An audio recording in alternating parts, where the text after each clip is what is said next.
falou numa conversa mais informal com os amigos que não gosta de política ou que acha o assunto um tanto complicado. Pois é, meu amigo, mas a política ela pode até não parecer, mas ela está por todos os cantos. Até quando você vai fazer uma simples negociação, por exemplo, num supermercado, você de certa forma já está fazendo política. E este, portanto, é o tema do Diálogos da Cidade de hoje, políticas e suas adjacências. Para conversar com a gente, então, eu recebo o advogado com especialização em direito eleitoral, o Marcos Limão. Seja muito bem-vindo. Obrigado. Marcos, não tem como fugir, né? O ser humano, por si só, ele já é um ser político, né? Sim, a nós não é dado o privilégio de vivermos de maneira isolada, né?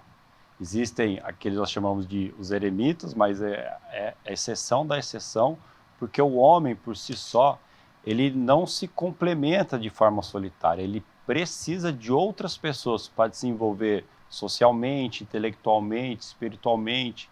E isso faz com que nós necessitamos desse instrumento chamado política para que nós possamos conviver em paz com outras pessoas. Bacana. Eu quero aproveitar então, gente, e chamar o nosso outro convidado que está aqui com a gente, está participando via Skype, que é o professor Moacir Santos, que é cientista político. Seja muito bem-vindo. Obrigada por tirar um tempinho para conversar aqui com a gente, dividir um pouquinho do seu conhecimento. Boa tarde, agradeço o convite de estar com vocês e a minha formação é na área de História e com ênfase na discussão sobre política, que é algo essencial, que faz parte do nosso cotidiano e que determina, de alguma maneira, o modo como a nossa sociedade se desenvolve. Bacana. E você, Moacir, concorda com a visão do Marcos, né? Nós, de certa forma, né, o ser humano ele já é por si só um ser político, né? Não tem como fugir disso. A política nos acompanha desde a nossa essência de berço, né? Sim, o homem é um ser social e necessariamente convive com os seus iguais, e para isso é preciso estabelecer canais de negociação, normas, regras, e a política ela é o meio pelo qual tudo isso ocorre. Normalmente as pessoas confundem a política apenas como algo restrito à competição eleitoral entre partidos. E a competição entre partidos políticos é uma parte da vida em sociedade, do processo político, que ele é muito mais amplo. A todo momento em que negociamos e estabelecemos regras em comum, nós estamos fazendo política. Bacana. Mas apesar dela ser tão importante, né, tá enraizado, ela acaba muitas vezes sendo difícil, né? A gente tem essa dificuldade de fazer essa política, de ser político muitas vezes, não é, Marcos? Eu sinto um pouco de preconceito das pessoas ao dizer esta palavra política, porque parece que remete a algo negativo, a algo errado, e é totalmente o contrário disso. As pessoas elas precisam criar mais consciência e assimilar melhor o que vem a ser esse instrumento de resolução pacífica de conflitos. Porque é isso, como muito bem disse o professor Moacir, a competição eleitoral é só um recorte desse instrumento à nossa disposição, chamado política. E nós fazemos isso de forma intuitiva, sem saber.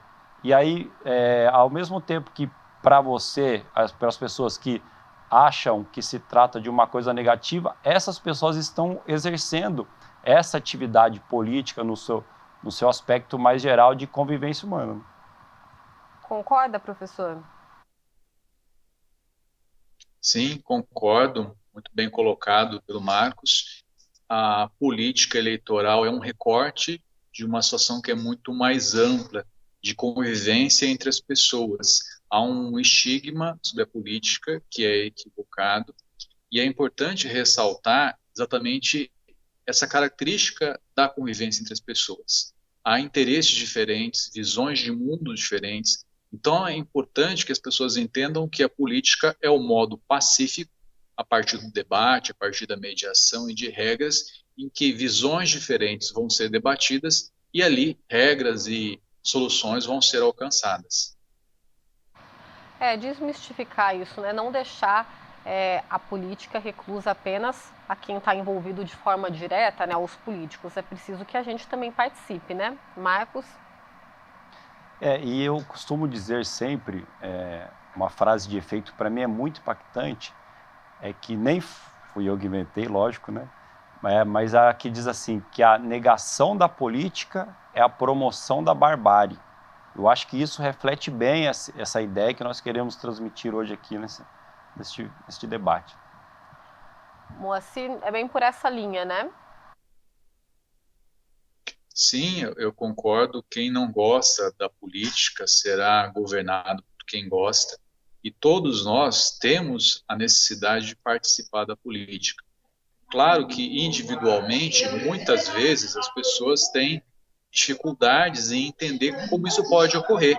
Quando nós nos organizamos em grupos, como por exemplo sociedades de bairro, comunidades, nós conseguimos fazer que os nossos interesses eles se estabeleçam. Então, essa é uma característica importante, ou seja, entender como nós podemos nos organizar e desse modo fazer representar os nossos interesses. É isso. Para a gente esmiuçar um pouquinho mais o tema, né, quando eu mencionei no início, né, que essa simples negociação que a gente faz, uma ida no supermercado, por exemplo, a gente já está fazendo política, né? No trabalho, também condomínios, né, que é um assunto também que essa questão pesa bastante. Marcos? E essa nossa necessidade de vivermos em aglomeração, os conglomerados humanos, eles são viabilizados por intermédio de uma coisa maior, chamado Estado. E aí isso nos faz refletir sobre os demais instrumentos que são colocados à disposição dos conglomerados humanos, que são os sistemas políticos, os regimes adotados, as formas de Estado, as adoções das constituições de cada país, que é o que inaugura o regime jurídico, que estrutura esse Estado em forma de uma pessoa jurídica, e aí permite ao cidadão exercer esses direitos, que é o que nós chamamos de cidadania. A diferença, para as pessoas entenderem o que vem a ser a cidadania, o que vem a ser o cidadão, é que antes da figura do cidadão existir na história da humanidade, haviam os súditos. E os súditos são justamente aquelas pessoas que não tinham direitos a nada. Eles eram submetidos a, por vezes, abusos do soberano, e esse soberano não era responsabilizado. E em um certo momento da evolução da humanidade, chega-se então o momento do direito a ter direitos. É nesse momento que se começa a rascunhar a ideia do cidadão, da cidadania. Moacir? Muito bem, eu concordo com o que o Marcos colocou e acrescento que a cidadania, ela tem, segundo o cientista político Zé Moreira de Carvalho, 3 dimensões: os direitos políticos, os direitos sociais e os direitos civis. Então, o cidadão ele se constitui como sujeito de direito, evidentemente com certos deveres, mas principalmente pela igualdade perante a lei. Então, a característica da democracia e da participação política democrática é essa igualdade perante as regras e essas diferentes dimensões da cidadania que garantem ao cidadão a participação política, mas também a garantir direitos fundamentais para a sua existência. E a política é o meio de garantir a cidadania e essas 3 dimensões: a civil, a política e a social. É importante, quando a gente fala também de política, né, a gente trabalhar essa educação, a educação política desde cedo, até para que tenhamos, né, mais pessoas envolvidas, para que as pessoas elas não veem a política como algo distante, né? Marcos? E como muito bem rascunhou aqui o professor Moacir, nessas 3 dimensões da cidadania, porque as pessoas acreditam que exercer a cidadania é somente no dia da eleição, só ir lá e votar. Não é isso.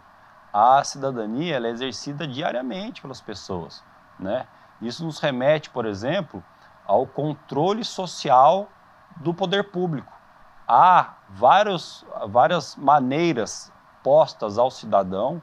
A partir da Constituição, ela proporcionou ao cidadão efetuar esse controle social do poder público através de conselhos municipais, através de audiências públicas, uma série de mecanismos à disposição para esse exercício da cidadania, que é uma coisa que deve ser cativada, deve ser construída diariamente pelas pessoas, não somente no dia do processo eleitoral. Isso é importante até para que a gente tenha mais representatividade, né, Moacir? Essa representatividade é fundamental porque a democracia, o exercício pleno da cidadania somente são assegurados quando, em diversos espaços, os diversos segmentos da sociedade são representados, são escutados e conseguem participar da elaboração das políticas públicas de segurança, de saúde, de educação, desenvolvimento urbano e humano e assim por diante. Então, esse controle, né, das ações do poder público é um controle democrático.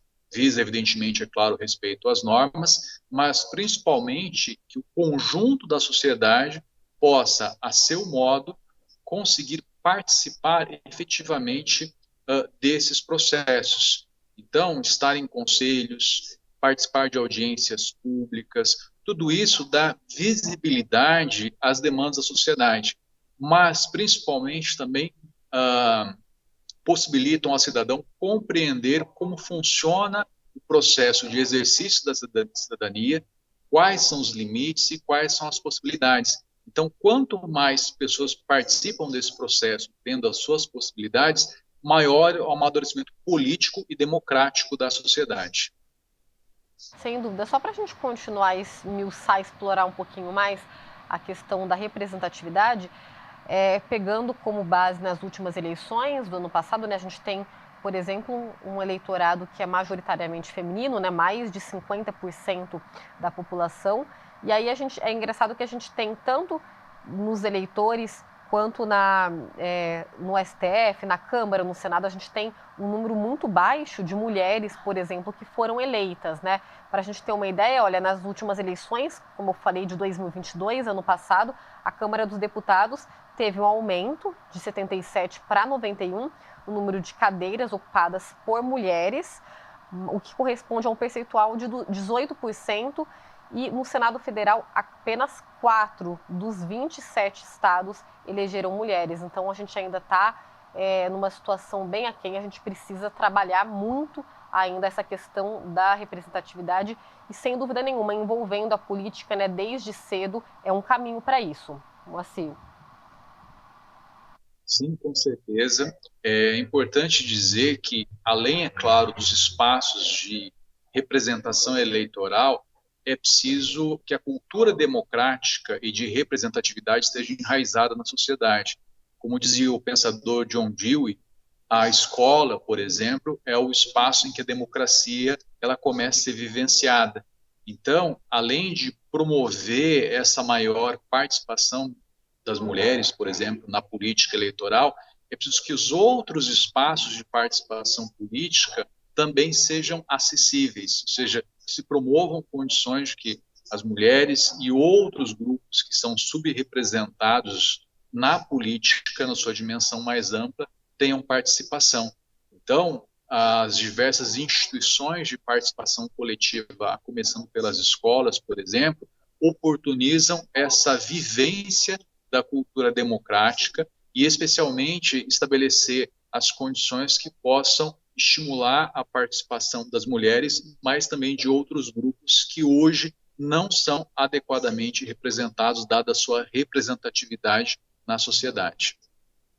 Eu só quero fazer uma correção, né? Eu comentei erroneamente, eu falei do Senado Federal, na verdade na Câmara dos Deputados, que teve um aumento de 77 para 91, 91 cadeiras nas últimas eleições. Teve esse aumento, e aí no Senado Federal, apenas 4 dos 27 estados conseguiram eleger mulheres. Agora sim, pode... E é muito curioso, porque o aumento do número de mulheres eleitas não necessariamente representa algo positivo. Por quê?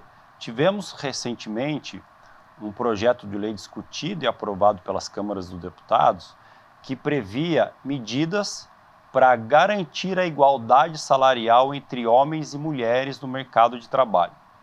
E, para nossa surpresa, um número expressivo de deputadas mulheres votaram contra este projeto, né? Então, é o que nos leva a uma análise mais profunda. A gente precisa de quantidade, mas nós precisamos de qualidade, de compromisso com o que está sendo assumido, com um mandato eletivo e com essa... É uma bandeira porque é uma construção, né? Essa maior representatividade feminina nos espaços de poder. E esses espaços de poder, eles representam a sociedade, eles são um espelho da sociedade. Do mesmo jeito que a mulher ela tem essa desigualdade salarial e condições na sociedade, ela está em desigualdade também na arena política, está em desigualdade nos ambientes partidários. Do mesmo jeito que existe casos de corrupção na classe política, é porque há casos de corrupção na sociedade civil. Não tem como a gente construir uma classe política honesta se nossa sociedade civil ainda é desonesta e vice-versa. Bom, a gente precisa fazer um rápido intervalo. Gostaria de agradecer a participação do professor Moacir, né, que ele tem um compromisso, ele não vai conseguir seguir com a gente. Professor, muito obrigada pela participação, por destinar um tempo para poder conversar com a gente, viu?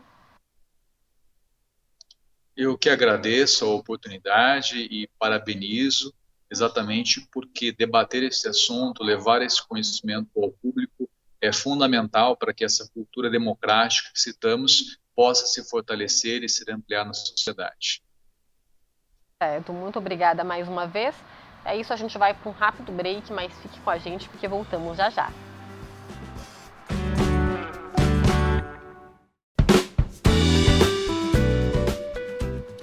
Estamos de volta com o Diálogos da Cidade. Hoje o assunto debatido é política e suas adjacências. Eu estou conversando com um advogado que é especializado em direito eleitoral, o Marcos Limão. Marcos, a gente estava falando um pouquinho sobre essa questão da representatividade, né? Que ela é bastante nítida. A gente fala um pouquinho da representatividade de mulheres na política, tanto como senadoras e deputadas, pegando como base as eleições de 2022, as últimas eleições que a gente teve.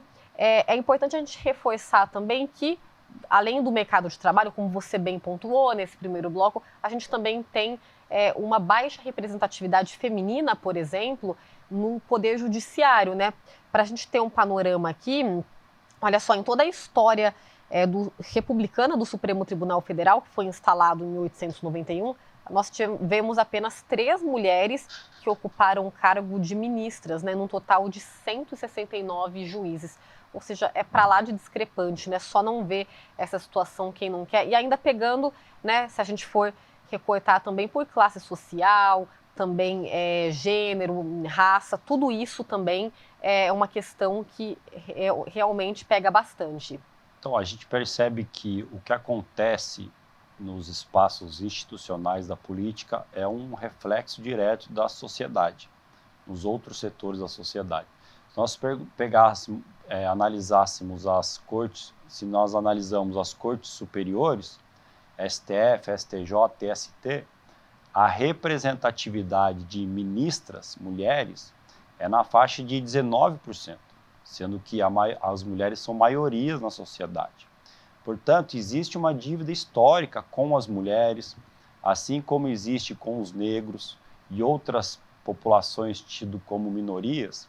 E essa dívida histórica, ela é combatida por meio das ações afirmativas. Essa é a razão de existir das ações afirmativas promovidas pelo Estado.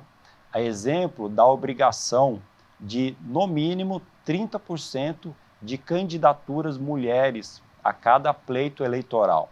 E por que isso é importante? Porque o processo eleitoral é um meio de acesso a postos-chaves do Estado. E essas pessoas que ocupam esses postos-chaves, elas que vão formular as políticas públicas, elas que vão discutir e aprovar as leis, e nada melhor de quem é aquela pessoa de nada melhor do que a mulher para saber as suas reais necessidades.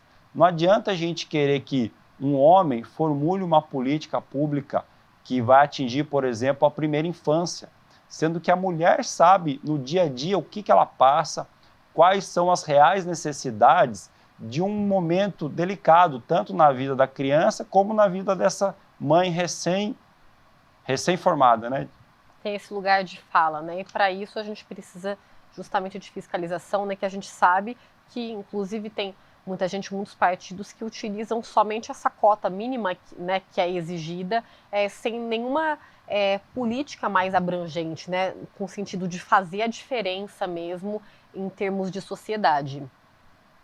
A questão da candidatura laranja, que são as mulheres fictícias no processo eleitoral, ela tem dois objetivos. O primeiro é fraudar a lei eleitoral, é atingir essa cota mínima de 30%, porque por vezes os partidos políticos não conseguem atingir a cota mínima, falta militância política de mulheres para se lançarem candidatos, porque as mulheres elas têm uma dificuldade muito grande, diferente do homem.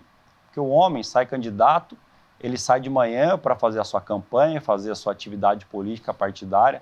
A mulher não, ela acorda, ela tem que pensar que roupa que ela vai vestir, para ela não ser assediada no meio da rua, ela tem que deixar os filhos prontos, deixá-los na escola e tem que fazer campanha, já pensando na obrigação que ela tem de almoço, das demais atividades domésticas. É totalmente desigual essa disputa.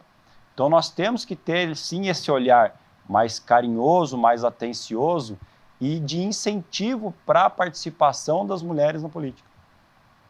Sem dúvida, e só para a gente reforçar, já foi falado também, dados do Conselho Nacional de Justiça, a gente mostra que 56,6% dos servidores do Poder Judiciário são mulheres, mas quanto mais alto o cargo, mais baixo o percentual de ocupação feminina também. Os números estão aí. E, Marcos, é interessante a gente discutir também, né? Antigamente, quando a gente pensava no processo eleitoral como um todo, na política, era de um jeito, né? Hoje a gente tem, nesse mundo de modernidade, redes sociais, inteligência artificial, que está surgindo, né? Já está bem encaminhado, na verdade, e a tendência é que o mundo seja cada vez mais acelerado, né? E aí muda bastante também. É um outro cenário nesse sentido, né? Sem dúvida, a partir do momento do surgimento da sociedade informacional, altamente conectada, dependente de internet, viciada em redes sociais, toda essa conjuntura mudou completamente a maneira como se faz política partidária eleitoral. A grande arena hoje é o ambiente virtual, indiscutivelmente. É nesse local onde as pessoas estão presentes, se relacionando, formando sua opinião e formando aquilo que vai resultar na questão do voto. E nesse local, a gente tem percebido que o modelo de negócio das redes sociais é manter o máximo de audiência possível dos usuários da internet. Só que essa audiência ela tem um custo muito alto para nós, porque ela é feita à base de polêmica, à base de discurso de ódio, à base de geração de emoção. Queria ser um espetáculo, né? Isso, e a política ela vem sendo contaminada por essa atmosfera, por essa nova possibilidade de relacionamento, a ponto, inclusive, de haver uma mudança na dinâmica da política. Porque o que sempre foi a política? É um instrumento de pacificação dos conflitos, resolução pacífica dos conflitos, em que as pessoas elegiam os problemas em comum e debatiam e escolhiam as soluções que fossem adequadas para a maioria, aquelas pessoas que estavam no centro, as mais moderadas. Hoje em dia, isso é completamente diferente. A dinâmica da política hoje ela é centrífuga. Não existe a máquina de centrifugar roupa, que ela vai jogando a roupa para os extremos. É isso que acontece hoje com esse ambiente altamente tecnológico em que a atividade de convencimento ela ocorre no ambiente virtual, onde as pessoas estão totalmente suscetíveis a essa manipulação, a esse modelo de negócio baseado na geração de emoção.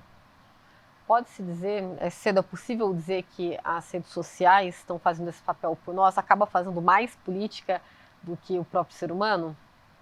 Sem dúvida, até porque com a sociedade informacional, nós temos muitas informações disponíveis hoje pelo mundo. O nosso cérebro, ele não é capaz de processar todos os tipos de informação existentes. Então, o que cabe a nós? Um recorte da realidade, apenas uma parcela da realidade. As pessoas, pode fazer um teste, colocar 5 pessoas, cada um faz pesquisa o mesmo tema num site de pesquisa, por exemplo, o mais famoso é o Google. Os resultados serão diferentes, porque a cada uma dessas pessoas é apresentado um recorte da realidade. E nesse ambiente virtual, o algoritmo trata de reunir essas pessoas que têm esse recorte parecido, criando aquilo que se chama de bolha. E a pessoa inserida nessa bolha, ela tem, na verdade, reforçado essa lacuna de percepção da realidade. Essa pessoa inserida nessa bolha, ela acredita que aquele recorte representa o todo e se pauta a partir daquilo como uma verdade absoluta, a ponto de se comportar de maneira, por vezes, reprovável. E nesse momento, nós ficamos totalmente reféns das Big Techs, as empresas de grande tecnologia, que são as que oferecem esse serviço para os cidadãos. Eu costumo dizer que aquela pessoa que não paga para utilizar uma rede social, na verdade, o produto é o próprio usuário da internet. Bacana. E aproveitando esse seu gancho, você falou, né, de se inserir nessa bolha e não ter noção nenhuma do que está à sua volta, né, da realidade. Você citou os algoritmos, né? Não tem nada de neutralidade ali, né? É importante a gente reforçar isso, frisar isso sempre. Nenhuma. E assim, quem observa os observadores? Quem são essas pessoas, essas empresas que manipulam, confeccionam, editam esses algoritmos que vão ditar os rumos da nossa vida? E eu falo ditar os rumos da nossa vida, não é fisicamente, eu posso sair daqui e beber um copo d'água se eu quiser, mas psicologicamente, esses algoritmos que vão ditar o que eu vou ler, o que eu vou ter de acesso, as pessoas que eu vou me relacionar neste ambiente virtual onde todos nós estamos presentes. É isso aí. Bom, a gente vai para mais um break, não sai daí que o Diálogos da Cidade volta já já.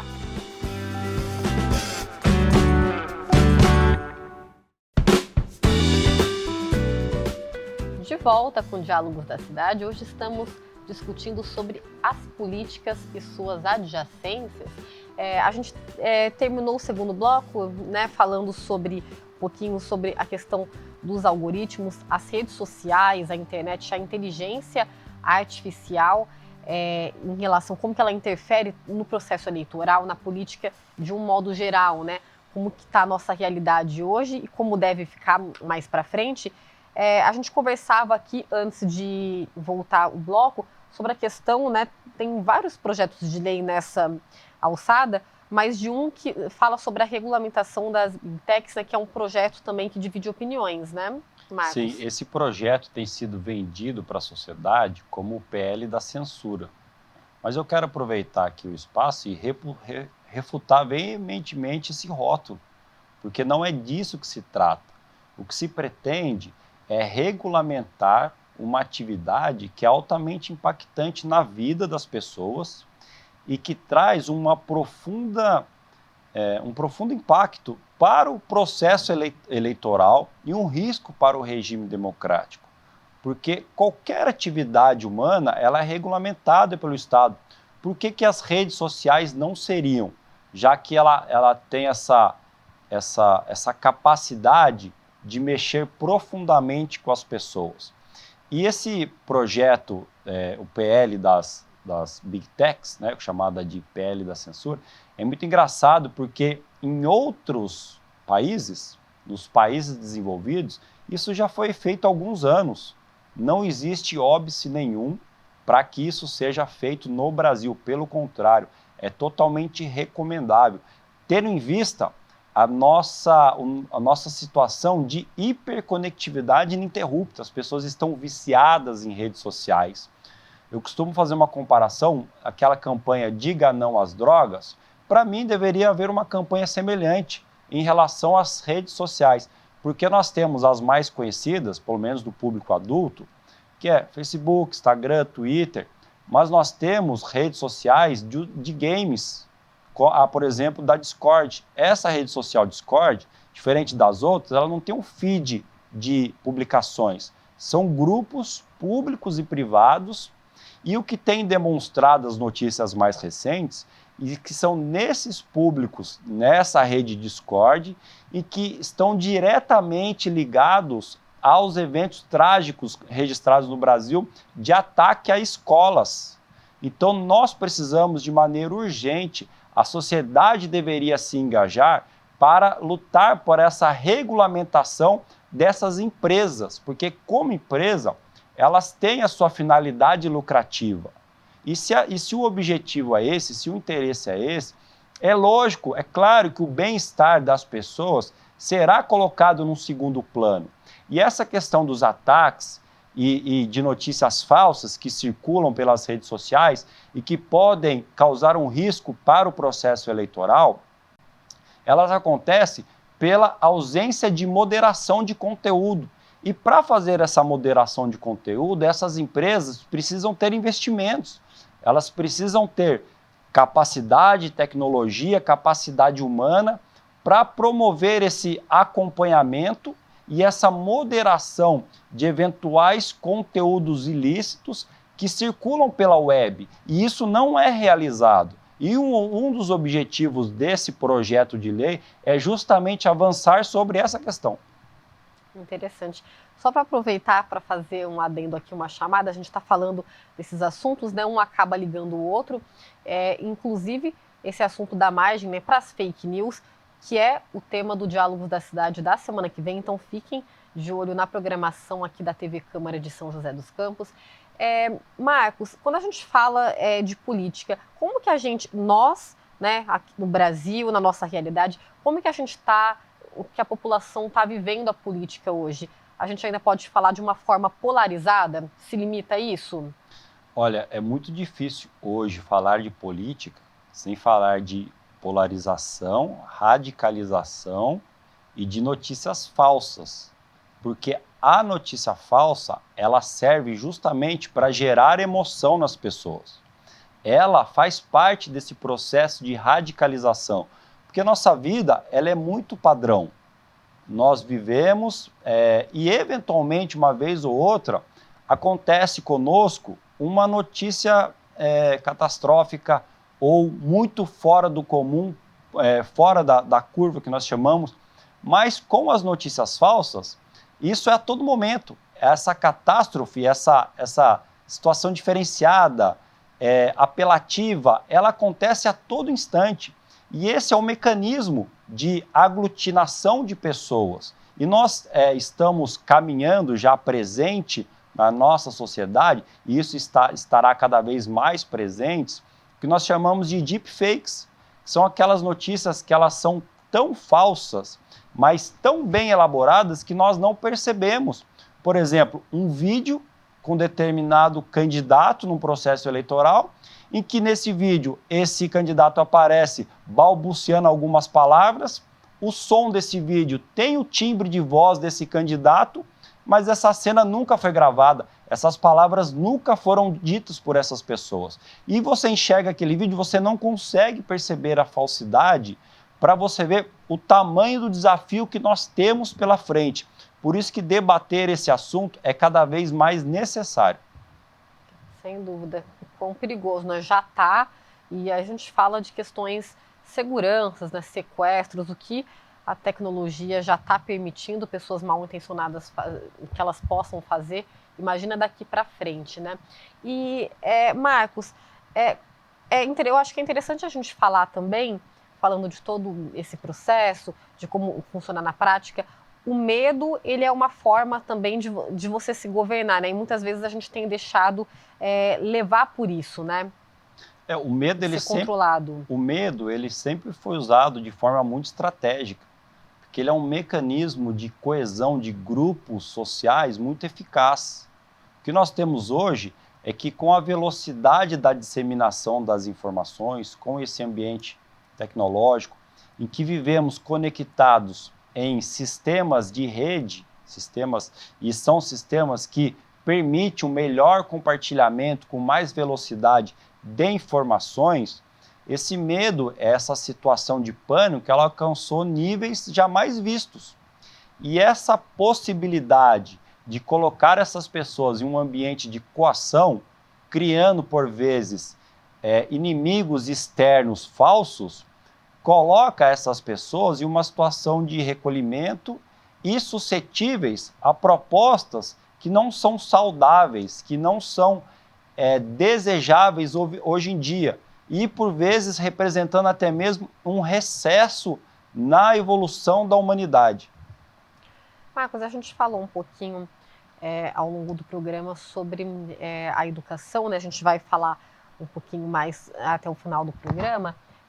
Como você também, né, com a sua visão do mercado, na prática, como que você analisa, como que estão essa nova geração que está vindo por aí? Você acredita que essa população está menos alienada, está mais preocupada com aquilo que consome, justamente com a questão política também, não vamos se envolver mais, criar grupos, independente, né, daquilo que a pessoa acredita, da ideologia, focar mesmo da prioridade, lutar por aquilo que ele acredita?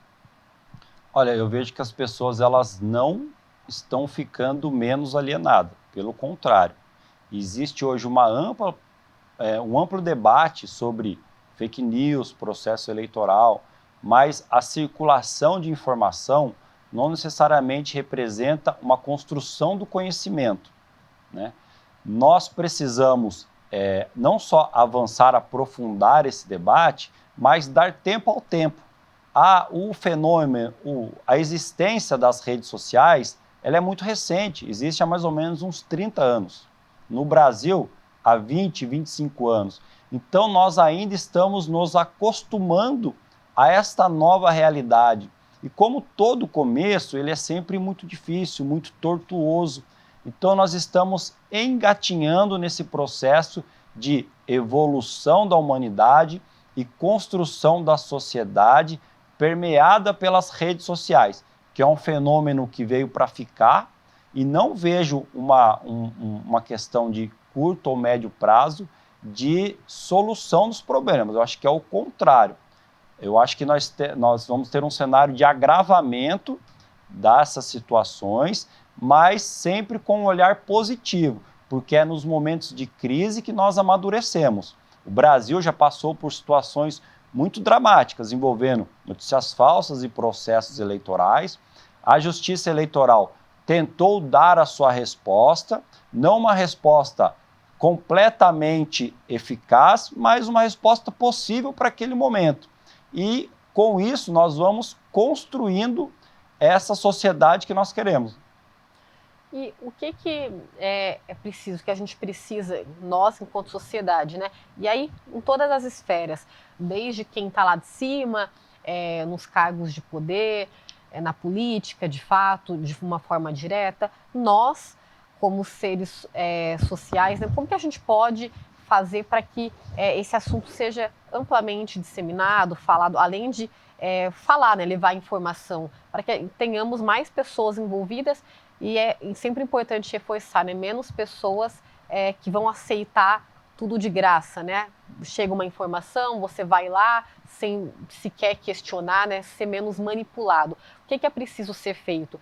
Aí a gente fala da nossa parte, políticos, escola, sociedade como um todo. Os mecanismos estão totalmente disponíveis para as pessoas. É o que nós chamamos de controle social do poder público. Há várias maneiras de você participar diretamente na formulação e execução de uma política pública. Uma audiência pública para discutir o orçamento da sua cidade, conselhos municipais, Agora está em andamento a conferência da Defensoria Pública do Estado de São Paulo, que acontece a cada 2 anos. E nessas conferências são eleitos os temas que vão pautar a atuação da Defensoria Pública pelo próximo biênio. Então, os mecanismos estão aí.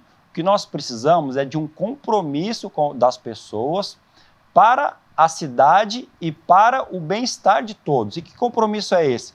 É votar de forma consciente e não só votar, mas acompanhar o parlamentar que você votou, acompanhar o executivo da sua cidade, como que é feita essas discussões na sua cidade, porque é na cidade que as coisas se resolvem. A pressão por um mundo melhor, ela tem que começar da base. Não adianta a gente ficar esperando um milagre cair do céu, vir o super líder, porque os heróis, eles não existem.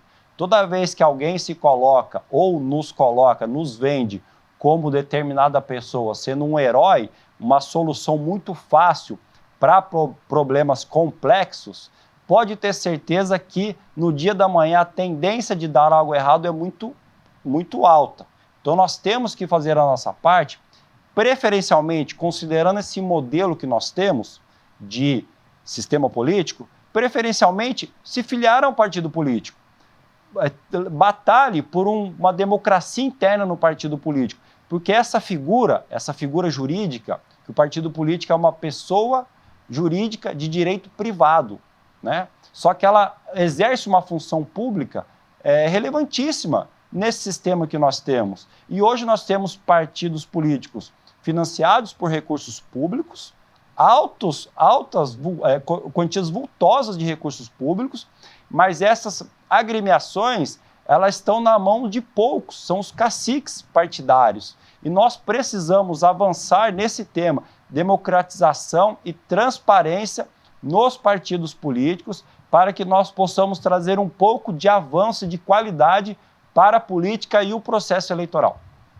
As pessoas se interessarem, eu acho que é importante, você pode até reforçar melhor isso, não ter vergonha, né? Perguntar, ir atrás, pesquisar mesmo, até porque a informação ela é a principal ferramenta contra o preconceito, ignorância, e é uma coisa que informação, conhecimento que ninguém tira de ninguém, né? Sem dúvida. Perguntar, participar, tenha humildade, porque às vezes a dúvida que você tem é a dúvida que várias pessoas têm também, então não se acanhe.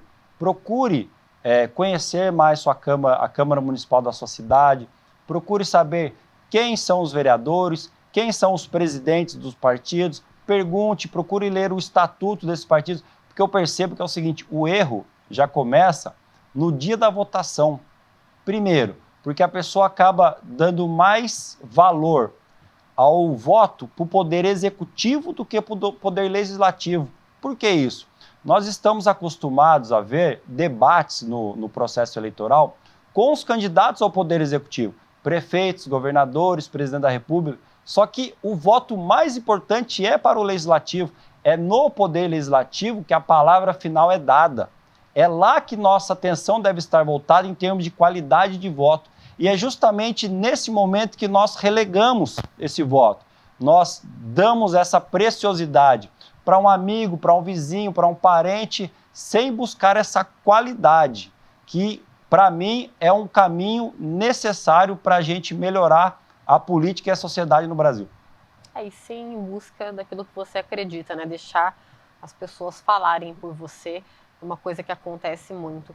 Então, Marcos, para a gente encerrar, então, mais uma vez, né? A política, goste ou não, não tem como fugir, então a gente tem que trabalhar para sermos, por natureza, já somos todos nós seres sociáveis, então lapidar isso tem dentro de todo mundo.